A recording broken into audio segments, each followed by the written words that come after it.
Hi guys, Tom Shue here, and today I want to show you guys how to get some amazing detail without overdoing it with the clarity slider. Okay, so a lot of people, first of all, let's look at this image here.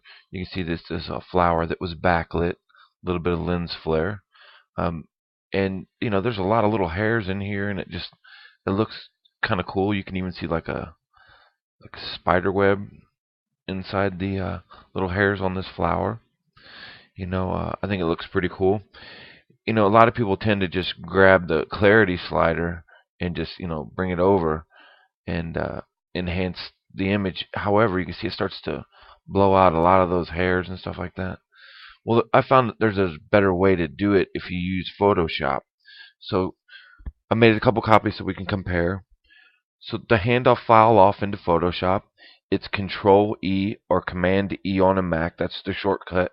Or you can right click, edit in, and then go to Photoshop. Okay, so I've already loaded it up into Photoshop.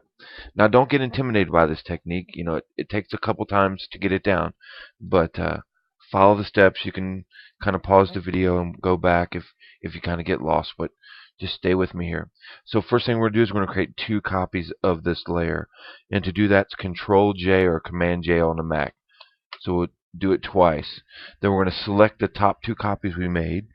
And to do that, you can hold down the Control key or the Shift key, and the Control key is a command on Mac, and select both.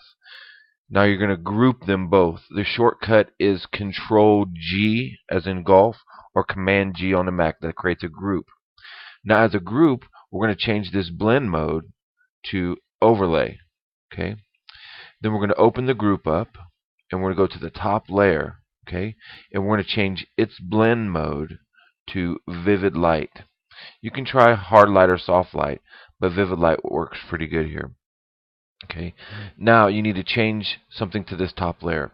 We're going to go to Image Adjustments and click on Invert. Okay. Now we're basically back where we started.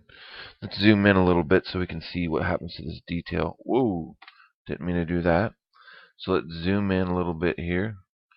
We're at 100%, so we can kind of see what's going on with this flower as we do this last bit. Okay, so the next thing we're going to do is, first of all, let's turn the group on and off. You can see that basically we're back where we started. Okay, so this is before anything we've done so far, and this is after.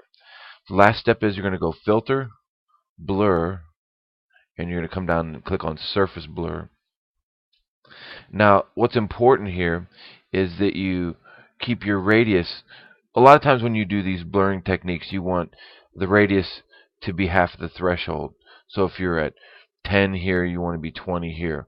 With this particular effect, you want them to be equal. So you can do, 18 and 18 or 15 and 15, whatever it is. So let's just do 17 and 17 here. And we click OK. This is a really, if you're using raw files, large raw files, this is a really heavy rendering piece on your processor. So when you click preview, it could lock up your computer. Anyways, we're going to click OK here, and we're going to let this computer think and do its work. Okay, it finished rendering, and as you can see all the little hairs that are inside this flower. And if we look at the before and after, you can see that it creates a lot of extra detail.